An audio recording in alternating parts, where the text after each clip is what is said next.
Hi అండి, అందరికీ నమస్కారం. Welcome to my YouTube channel Nityadhara. So ఈరోజు బీట్రూట్ పచ్చడి చేసేద్దాం. సో ముందుగా స్టవ్ ఆన్ చేసుకొని కడాయి పెట్టి 3 టేబుల్ స్పూన్స్ ఆఫ్ ఆయిల్ వేసుకుంటాం. సో ఆయిల్ వేసుకున్నాక జీలకర్ర 1 టేబుల్ స్పూన్, వెల్లుల్లిపాయలు 5 to 6, పచ్చిశనగపప్పు 3 టేబుల్ స్పూన్స్, ధనియాలు 1 టేబుల్ స్పూన్, పచ్చిమిర్చి 7 to 8 అండ్ ఎండుమిర్చి 10 అంత ఆయిల్లో వేసుకొని ఫ్రై చేసుకుంటాం. ఫ్రై అయినాక 4 బీట్రూట్స్ ఆ బీట్రూట్స్ని తొక్క తీసి కట్ చేసుకోవాలి ఇలా ముక్కలుగా. సో అవన్నీ కూడా ఏదైతే పోపు వేసామో సో ఆ పోపులో వేసేస్తాం అన్నమాట. సో పోపులో వేసేసి మొత్తం ఫ్రై చేస్తాం.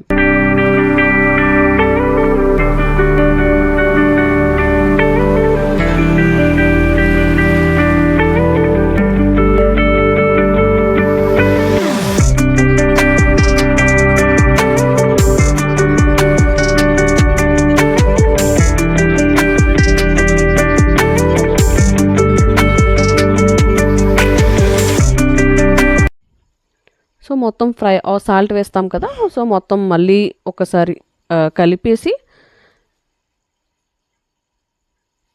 సాల్ట్ వేసినాక మళ్ళీ ఒకసారి కలిపేసి మూత పెట్టేస్తాం.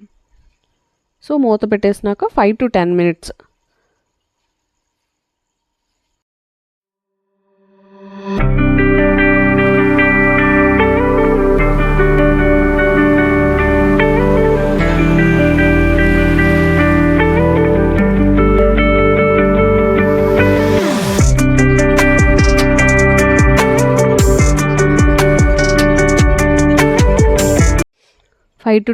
వేగిన తర్వాత మళ్ళీ ఒకసారి మూత తీసి బీట్రూట్ ఎంతవరకు ఫ్రై అయిందో మళ్ళీ మనం చెక్ చేసుకోవాలి.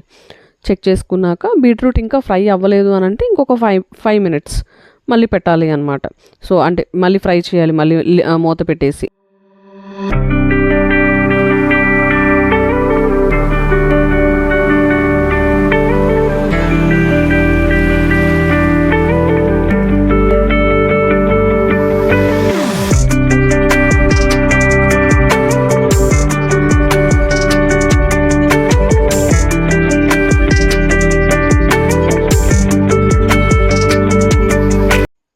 సో బీట్రూట్ అలా ఫ్రై అయిన తర్వాత 2 టమాటీస్ ఇలాగా వాష్ చేసుకొని ఇలా పీసెస్లా కట్ చేసుకొని టమాటీలు కూడా వేసేస్తాం.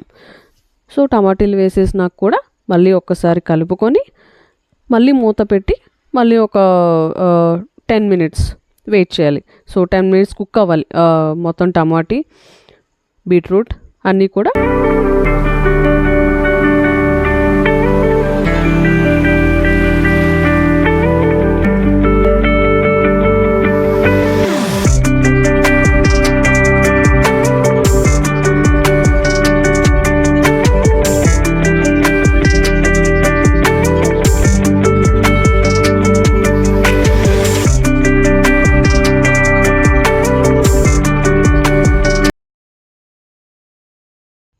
సో ఇది ఆల్మోస్ట్ కుక్ అయిపోయిందండి.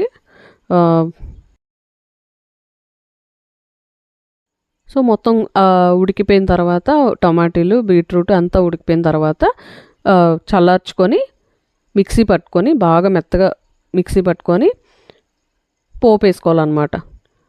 ఆవాలు, జీలకర్ర, శనగపప్పు, మినపప్పు, కరివేపాకు, వెల్లుల్లిపాయలు.